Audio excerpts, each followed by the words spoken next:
We interrupt our program to bring you this important message. You are listening to The Underground Marketing Conspiracy, a secret ritual where entrepreneurs acquire highly classified and confidential business knowledge that the top 1% of income earners don't want you to know.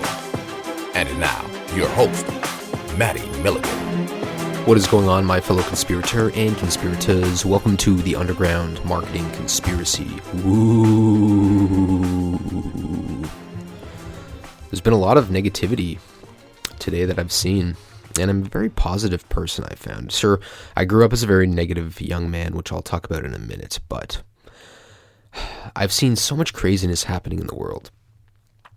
And I posted earlier on Facebook and just some positive vibes towards people, and there's all sorts of stuff happening, right? It's like, oh, there's coronavirus, oh, it's super scary, everyone's afraid of the coronavirus, it's coming to get you. And then Kobe Bryant died the other day, and it's like, oh man, the tragedy, it's like, what is the world coming to? This great athlete died. And then it's like, oh, the recession, there's a recession coming, and everyone's going to be poor and broke, and no one's going to have any money, and no one's going to have food, and what are we going to do? And there's climate change, oh, climate change, Greta's telling us to panic, oh my god, what are we going to do about climate change? And then World War III is coming, oh my goodness, World War III is coming to get us, oh no, what are we going to do? China and Iran and North Korea, they're gonna come and attack us in the West.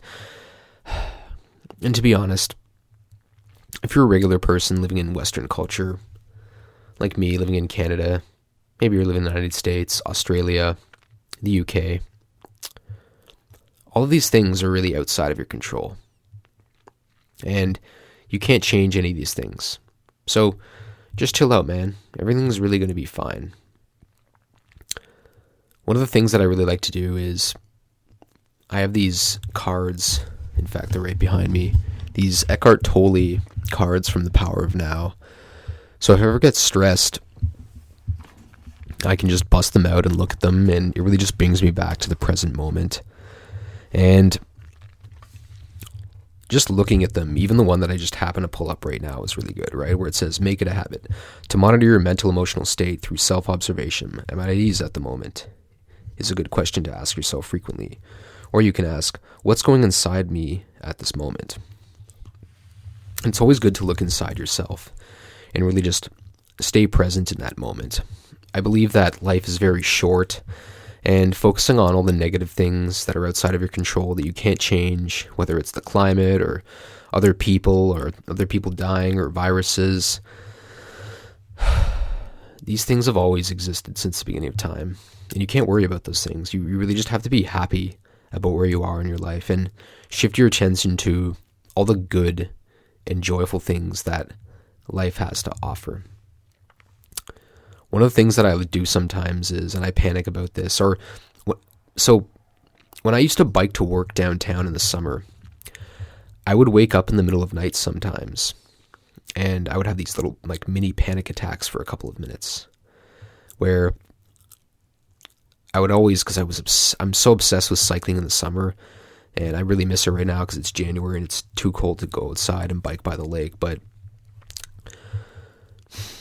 I would wake up sometimes in the middle of the night and these like sweating, like really deep sweats, and I would just be thinking about like, oh man, what if I'm biking and then someone opens their door and then I hit the handle and I flip over and I go into traffic and I get hit by a car, and I'm just like, and I would start to panic. I would just think about that, and for a few minutes I would just have this like, I would be shuddering there in my bed and I would start sweating. And then one tip that Eckhart Tolle talks about is you just start feeling the things around you, right? Like you're in a bed, so you just start feeling the cover and you feel the threads, and you feel the temperature of it. And then maybe you just look outside and there's a light in the distance and you look at it and you just relax. And really everything's going to be fine. What I think I'm going to do is, there's this exercise that I learned from someone that I'll record in one of my future episodes where you can just refer to it, where it just brings you back to the present moment. It's a guided release. It's not meditation.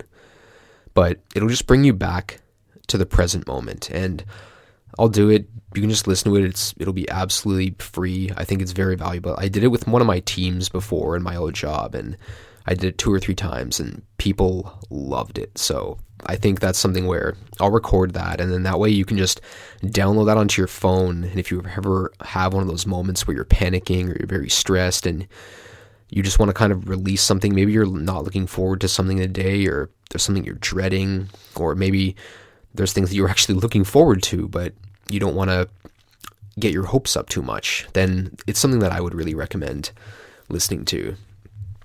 And as I was talking about before on that card, like, you really have to look at what's happening inside yourself, and you don't have control over other things, right? One of the main reasons why people get depressed and upset is because they just resist the present moments.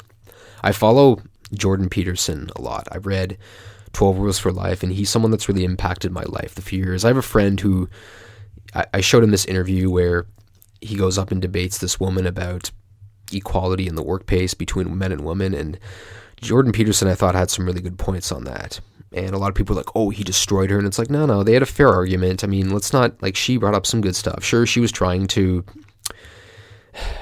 use straw man arguments against him a lot of the time, and he could see into that really quickly, but it was something where she looked foolish in some cases. But I respect the channel in her for actually airing that and really just showing that at the same time. But he's had a lot of impact in my life, and he talks a lot about Alexander Solzhenitsyn, who, if you've never heard of him, had this whole ordeal in the gulags in Russia, or what was formerly the Soviet Union, where he actually went out and was part of the army, and he was a decorated soldier who actually fought and served against the Nazis, right? And he fought for the Soviet Red Army. Then what happened was, after that, he comes back after fighting against Hitler, comes back, and then he's arrested and humiliated and stripped of all his military rank, and then charged for anti-Soviet propaganda. And he went to prison, and then he was essentially sentenced to work in these gulags for 8 years of hard labor. And even then, when he was there, during his exile, he developed cancer at the same time. And you can imagine, and this is Russia, right? So you can imagine going to these gulags where it's so bitterly cold and you're working there day in, day out for no money, and you have cancer. And instead of blaming everyone else for all of his things, Solzhenitsyn apparently was like, what did I do? What did I personally do to deserve all this bad stuff? Like, he didn't blame it on external circumstances. He blamed it on himself. And he's like, what can I do to get myself out of this? Like, what in my past must I have done? Like, I must have done something bad, and karma must have caught up with me. Like, he didn't blame any of the other stuff. And I always found that fascinating. And there's all sorts of things, but I can only imagine that. That's why when people come to me and they're like, oh, socialism isn't that bad. Like, it's never been done properly before. And I'm like, dude, you what are you talking about? You need to go back and like study World War II as it is. You need to go back and study communist China and the 100 million people that were killed in communist China, and then come back to me and we can talk about this, because that kind of thing wouldn't happen in capitalism. At least capitalism, when you have these companies and these businesses where they are evil, the government can hold them accountable. But if there's just the government that's in charge of everything, they have way too much power and they take advantage of the people, which is why I love capitalism and I'm all for capitalism. And he's not the only one, right? There was Viktor Frankl too, who was someone who had one of the best books, right? A Man's Search for Meaning is a great book. And all I really want to teach you guys today is that, look, like, your attitude is what matters, right? Sure, there's lots of bad things. I'm sure externally there's bad things happening. Maybe you're sick. Maybe you're broke. Maybe something bad has happened in your life recently. Maybe you're alone. Maybe there are some bad things that have happened to you, but I don't want you to think that you're a victim. Never think you're a victim. All right, the news is going to tell you you're a victim, and it's going to be like, oh, you're a victim, and you're going to walk around with this sign telling people to victimize you.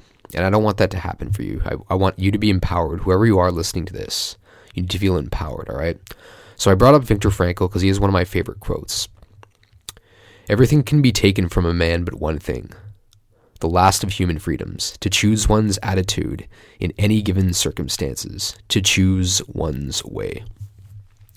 Hope you enjoyed today's episode of The Underground Marketing Conspiracy. If you did, consider subscribing, consider leaving a review, maybe listening to some additional episodes, and sending me an email with some feedback or quick comment or concern to undergroundmarketingconspiracy@gmail.com. My name is Matty Milligan. If you want to find out more about me, you can visit mattymilligan.com.